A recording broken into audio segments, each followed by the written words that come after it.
Hi, my name is Debbie Collins. How many of you remember that very special person that put you on your first bicycle without training wheels?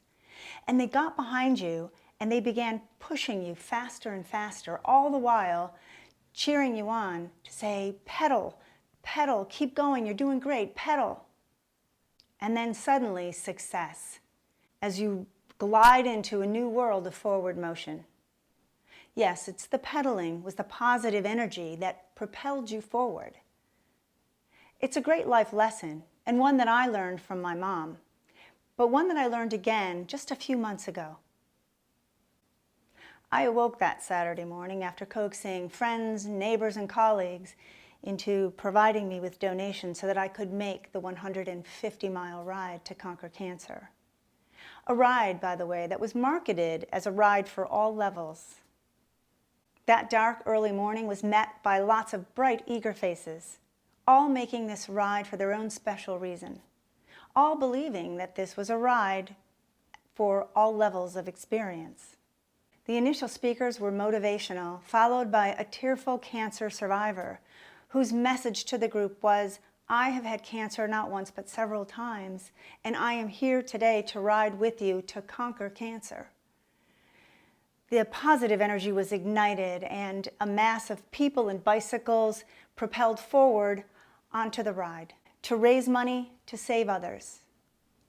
But about a quarter of the way through the ride, we began to realize that this was not going to be an easy task. Now, the pedaling was physically difficult, but then there were these hills, these monster hills.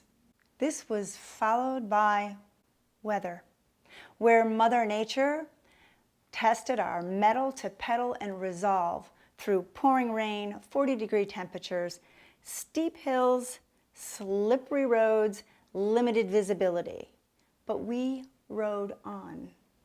As everyone began pushing each other and encouraging each other. And we had these large name badges on our bicycles, so people would call you by name.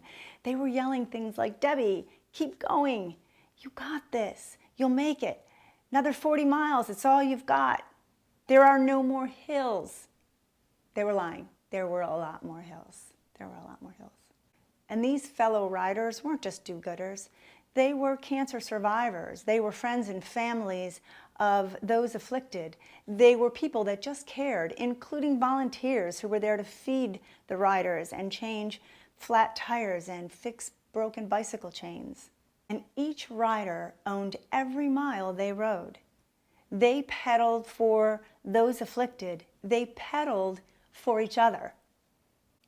The positive energy made the rain seem to evaporate and the hills seem somewhat less significant, and certainly far less of a struggle than those who are sick. But this isn't really about riding through temperatures and rain. It's about peddling positives and pushing that positive energy into the lives of others so that they may pedal forward. I learned from my fellow riders that day. I learned that positive is a muscle that needs to be exercised, and that negative is the couch potato of attitudes. And that positive, when facing daunting hills, fuels determination. And that positives grow in those around us when we pedal together. Now, I'm a coach and a trainer, but at one point I was a sales professional. And in days long ago, sales professionals were called peddlers. So I'm still a peddler, but today I'm peddling positives. The road and journey is unending, and if your attitude is right, the journey will be a great one. I'm absolutely positive. Thanks for joining.